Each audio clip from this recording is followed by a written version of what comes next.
कृष्णा। आप सभी को जगन्नाथ रथ यात्रा की बहुत बहुत शुभकामनाएं।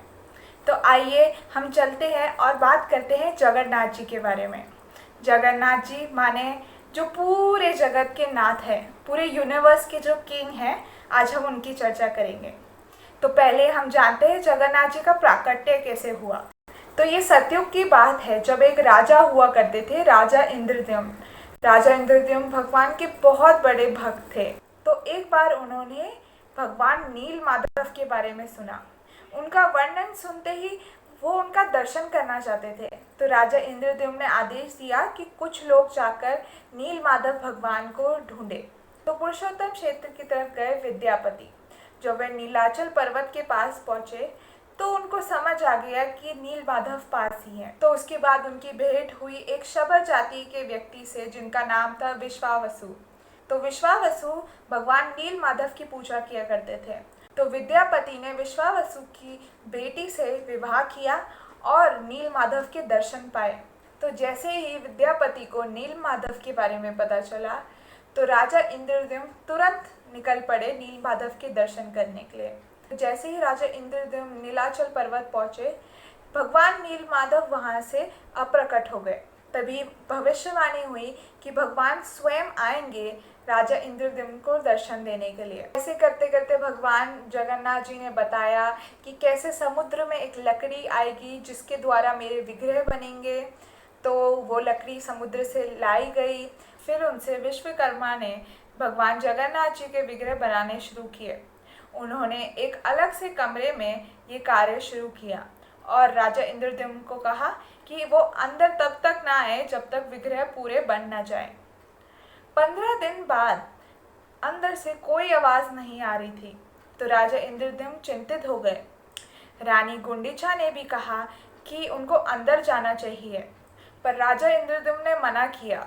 रानी गुंडीचा के बहुत कहने के बाद वे उस कमरे में गए।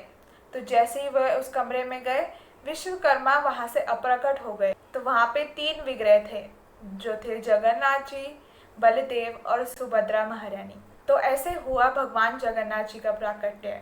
तो एक दिन राजा इंद्रद्युम्न के स्वप्न में भगवान जगन्नाथ जी आए और उन्होंने बोला कि तुम 3 चीजें मांगो। तब राजा इंद्रद्युम्न ने 3 चीजें मांगी। पहला, कि जगन्नाथ जी के दर्शन निरंतर खुले रहें, कि सभी भक्त उनका दर्शन कर सके। दूसरा, वे चाहते थे जगन्नाथ जी के जो हाथ है वो निरंतर गीले रहें भोग से, इसलिए जगन्नाथ जी को कई बार दिन में भोग लगता है। और जगन्नाथ महाप्रसाद की बहुत बहुत महिमा है। और तीसरा, वे नहीं चाहते थे कि उनका वंशज आगे बढ़े, क्योंकि वो नहीं चाहते थे कि भविष्य में जगन्नाथपुरी क्षेत्र के लिए एवं श्री मंदिर के लिए किसी भी प्रकार का कोई आधिपत्य या अधिकार जमाए, क्योंकि वे जानते थे कि जो जगन्नाथपुरी क्षेत्र है, ये पूरा जो जगत है वो भगवान का है। तो आइए जानते हैं जगन्नाथ रथ यात्रा के बारे में। तो जगन्नाथ रथ यात्रा करीब 5000 साल वर्ष पहले शुरू हुई, जहाँ पे जगन्नाथ जी स्वयं अपने मंदिर से बाहर आते हैं और गुंडीचा मंदिर जाते हैं।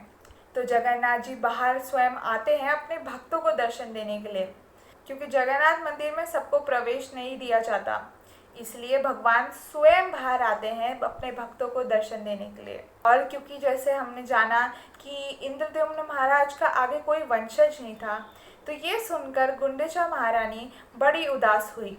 तो उन्होंने जगन्नाथ जी से बोला कि उनका कोई संतान नहीं है। तब जगन्नाथ जी ने उनको मौसी का दर्जा दिया, इसलिए जगन्नाथ जी 9 दिन अपनी मौसी गुंडीचा के घर जाते हैं और वहाँ रहते हैं।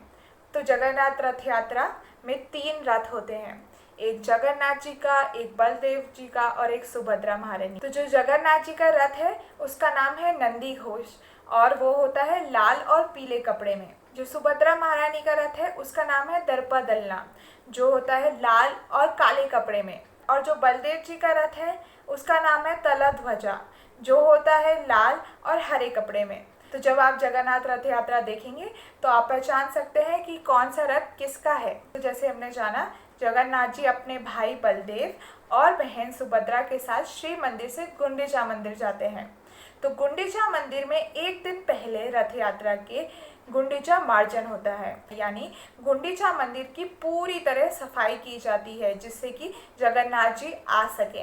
तो जब चैतन्य महाप्रभु जगन्नाथपुरी आए तो उन्होंने स्वयं गुंडीचा मंदिर की सफाई करी। तो चैतन्य चरितमृत में एक वर्ष आता है, तो आइए साथ में पढ़ते हैं। ए मत पुर द्वार आगे पथयत सकल शोधिलता की वर निबेकता। तो अब हम इसका अनुवाद पढ़ते हैं। मंदिर के द्वार के बाहर की सारी सड़कें भी साफ की गई, किंतु कोई यह नहीं बता सकता था कि ये सब कैसे हुआ।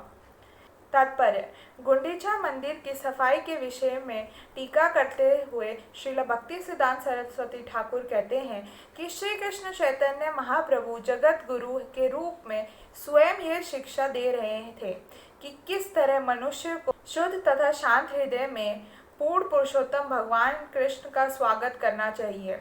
यदि कोई चाहता है कि कृष्ण उसके हृदय में विराजमान हो तो सर्वप्रथम उसे अपने हृदय को निर्मल बनाना चाहिए, जैसे कि श्री चैतन्य महाप्रभु ने शिष्टाष्टकम में संस्तुति की है, चेतो दर्पण मार्जना।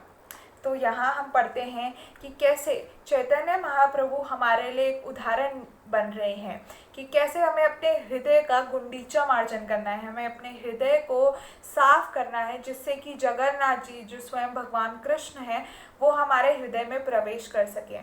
तो गुंडीचा मार्जन के दिन यानी रथ यात्रा के एक दिन पहले आप अपने मंदिरों की सफाई कर सकते हैं और अपने हृदय को शुद्ध कर सकते हैं। जगन्नाथ भगवान जी बहुत अद्भुत हैं एवं उनकी लीलाएं भी बहुत अद्भुत है। तो आप जगन्नाथ रथ यात्रा के दिन भगवान जगन्नाथ की कई लीलाएं पढ़ सकते हैं। जय जगन्नाथ, हरे कृष्णा। और अगर आपके कोई भी सवाल हो, अगर वो पर्सनल है तो वो हमसे आप ईमेल पर पूछ सकते हैं। अगर वो इतने पर्सनल नहीं है तो आप उन्हें कमेंट सेक्शन पे लिख सकते हैं। हमारी किसी भी वीडियो के कमेंट सेक्शन में आप अपने क्वेश्चंस लिख सकते हैं। हो सकता है वो उस वीडियो से रिलेटेड हो सकता है वो उस वीडियो से ना रिलेटेड हो, पर हमें बहुत अच्छा लगेगा अगर आप हमसे कनेक्ट करेंगे। आप हमसे कनेक्ट कर सकते हैं सारे सोशल मीडिया प्लेटफॉर्म्स पे। आप हमें फॉलो कर सकते हैं ट्विटर पे, हमें फॉलो कर सकते हैं फेसबुक पे, इंस्टाग्राम पे, हमें व्हाट्सएप के थ्रू भी कांटेक्ट कर सकते हैं। आप हमें ईमेल कर सकते हैं और हमारे टेलीग्राम ग्रुप को ज्वाइन कर सकते हैं। तो प्लीज़ कनेक्ट कीजिए ISKCON girls forum east of Kailash के साथ। मुझे उम्मीद है आप सबको वीडियो पसंद आई होगी। अगर आपको वीडियो पसंद आई तो प्लीज़ वीडियो को लाइक कर दीजिए और कमेंट ज़रूर करिएगा, क्योंकि जब आप कमेंट करते हैं तभी हमें इंस्पिरेशन मिलती है कि हम आपकी सेवा ऐसे ही करते रहें। वीडियो को शेयर कीजिएगा ज़्यादा से ज़्यादा ताकि ज़्यादा लोगों को कृष्ण कथा का आनंद मिल सके। और प्लीज़ प्लीज़ प्लीज़ हमारे चैनल को सब्सक्राइब कीजिएगा ताकि जब भी हम कोई वीडियो अपलोड करें तो आपको ज़रूर पता चले।